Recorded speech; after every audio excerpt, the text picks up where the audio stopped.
Okay, continuing with Book 1 of the Aeneid. This is right after Juno's rant that she doesn't get her way, but Minerva can do whatever she wants, but Juno can't. Okay, so such things with herself in her inflamed heart, and notice the central importance placement of the subject there, the goddess. Okay, as the subject in the sentence,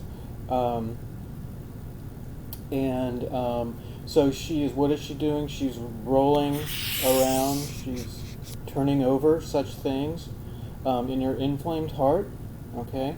With herself, okay, she's basically talking to herself. But obviously a poetic vehicle, okay.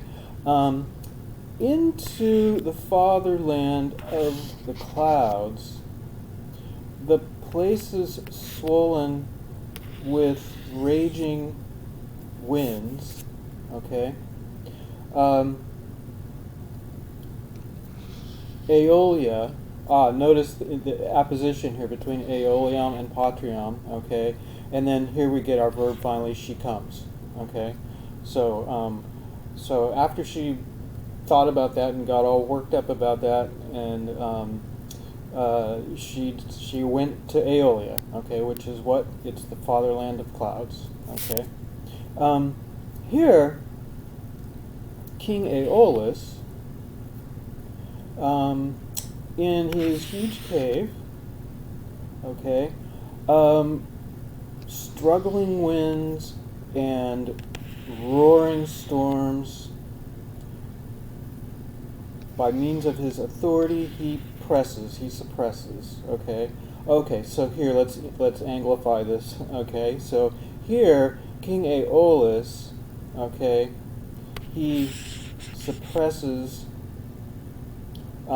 where? In or by means of his vast cave, okay, he suppresses the struggling winds and the roaring storms, and he reins them in, okay, restrains them by means of chains and his prison, okay. These guys, angry, indignant, right, unworthy, okay,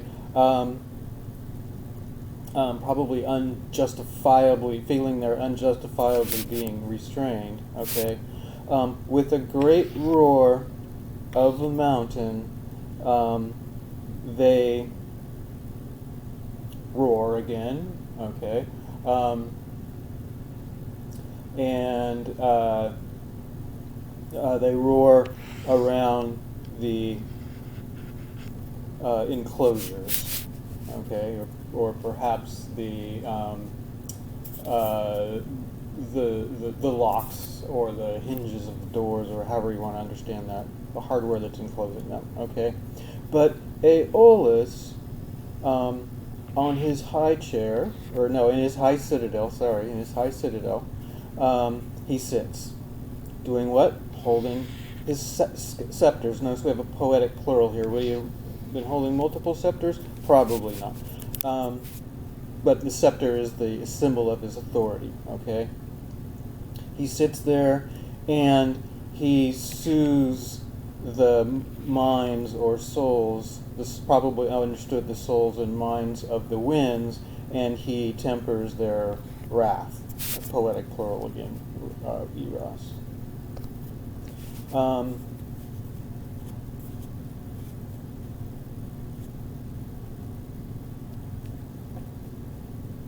Okay, next slide. Sorry about that. Okay, if he should not, okay, in other words, if he should not do this, the seas and lands and deep heaven would surely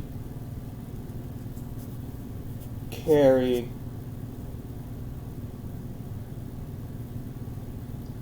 let's go back. These are all the direct objects of Pharon, okay? And then we've got Rhapsody, representing the winds. The swift winds would carry the seas and the lands and the deep heaven, okay, with them and sweep them through the airs, okay. But the all-powerful Father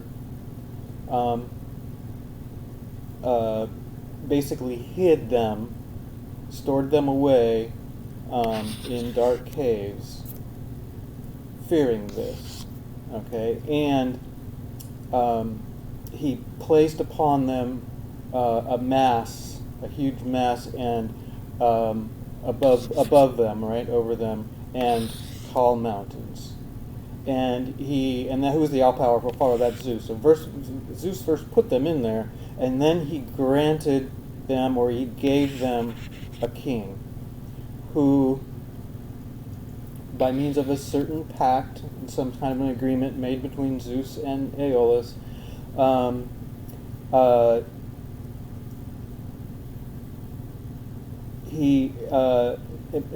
this is Aeolus now, who, by means of a sure pact, okay, when ordered, would know, and a lot of times skew it with an infinitive can mean to know how, would know how to suppress them, okay, both to suppress them, so we've got a contrast here, and to grant them, okay, loose reins, okay, so if Zeus wants a storm, he'll let the winds out if he wants a specific storm somewhere, he knows how to govern the winds and to make it so the right amount comes out, but not so much that this happens, that the seas and the lands and the deep sky, that the winds are able to carry them away, okay. And notice here what we have is a should-would condition, present.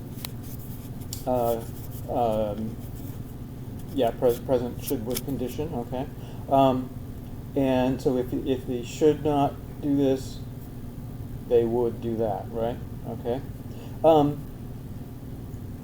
To him, then, Juno, as a suppliant, okay, she's coming to him, asking him for a favor, okay, uses these voices.